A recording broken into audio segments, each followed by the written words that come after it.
So today, we have such a great episode. We are finally doing a dessert, but not just any dessert, one that hails from the region of Spain where I was born, La Comunidad Valenciana. We're talking Spanish pumpkin fritters.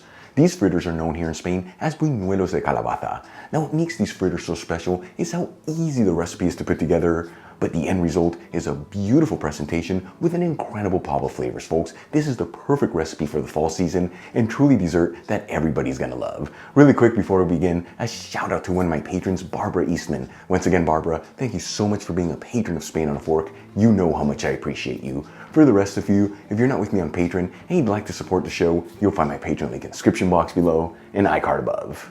So we're going to begin by making our pumpkin puree first. For this recipe, I'm using a butternut pumpkin, but you can use whatever type of pumpkin you want, and the size of this pumpkin is 1 kilogram, which is about 2 pounds. I'm going to cut off a little bit from each end, that way you can easily stand it up. And then cut it in half lengthwise. And for this recipe, I'm only going to use half of the pumpkin, which is half a kilogram or 1 pound. For the next step, I'm going to start removing the seeds from the pumpkin.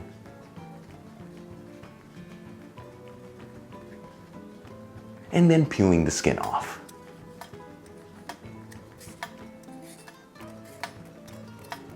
And then we'll cut the pumpkin into small pieces that are 1/2 inch thick, which is about 1 1/4 centimeters. The smaller you cut your pumpkin here, the faster it's going to cook in the oven. For the next step, I'm going to line a baking tray with some parchment paper. You can also use foil paper. I just prefer to use the parchment paper as it ensures that once that pumpkin is roasted, it doesn't stick to the surface. And I'm going to add the pieces of pumpkin into the baking tray. And make sure they're all in a single flat layer. And we'll add our baking tray into a preheated oven, bake and broil option, that's the bottom and top heat, 210 degrees Celsius, which is 410 degrees Fahrenheit. If your oven can't do both functions at the same time, just the bottom heat, no big deal. Just get in there about the 15-minute mark and flip the pieces of pumpkin around, that way they're evenly baked.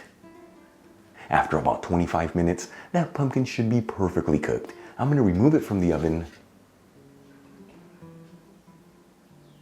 And you know, you can always tell when your pumpkin's perfectly cooked. You just pierce it with a toothpick, and if it easily goes in, it is ready to go. I'm going to let this sit here for a couple minutes, that way it can slightly cool off. Once the pumpkin has slightly cooled off, and you can easily handle it, I'm going to transfer it into a tall plastic cylinder. For this step, you can also use a food processor or even a blender. And using a handheld mixer, I'm going to blend the pumpkin until we end up with a smooth puree that has no lumps in it.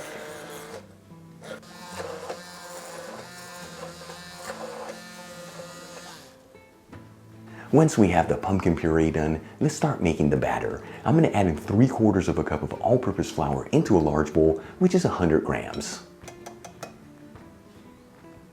Along with 1 teaspoon of baking powder, which is 5 grams. 1/4 cup of granulated sugar, which is 50 grams.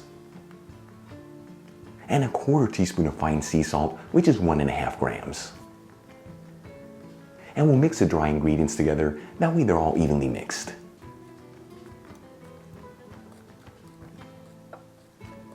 Then I'm going to make a well in the middle of the bowl. And we'll add in 2 eggs. Now before I add the eggs into the flour mixture, I like to crack them into a separate bowl, as this ensures that no eggshells go in there. And we'll beat the eggs until they're well mixed.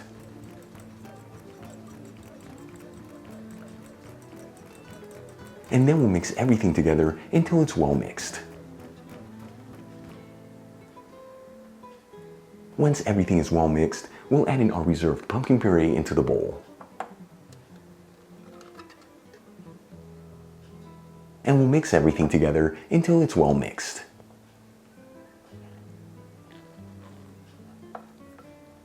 Once everything is well mixed, I'm going to finely grate in some lemon zest. I'm going to add in about the zest of half of a lemon and try to avoid adding in that white pith, as it adds a bitter flavor. And we'll continue to mix this together until we end up with a creamy batter that has no lumps in it.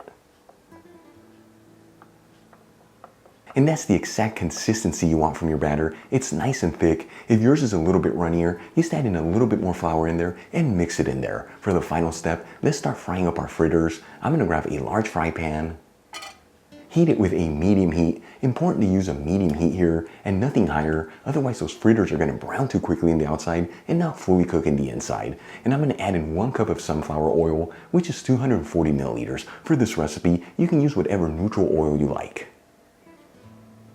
After heating the oil for about 8 minutes, it should be nice and hot, and as you can see, it's not smoking. Then when we add our batter in there, it doesn't brown it too quickly on the outside, and it fully cooks it in the inside.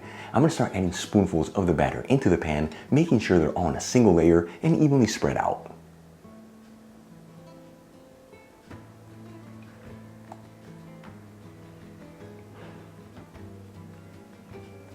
After 60 to 90 seconds, I'm gonna start flipping the fritters to fry the other side.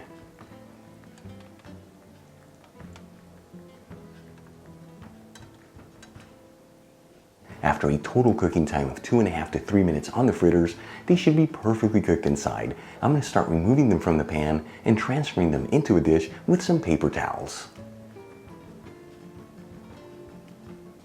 And we'll continue to fry the fritters in batches using the same technique until they're all done. With the amount of batter I'm using and the size of this pan, I'm going to get this done in exactly 2 batches.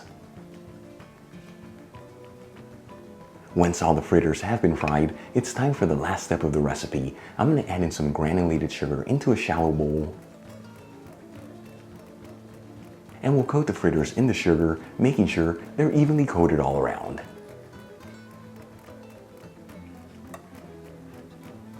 And check it out, our Spanish pumpkin fritters are done, what we call here in Spain, Buñuelos de Calabaza. Easy to make, made with simple ingredients, and the presentation is absolutely beautiful. Let's give these a try and see how they turned out.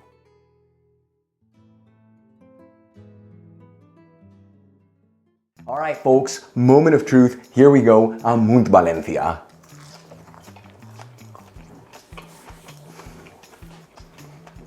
That is so delicious.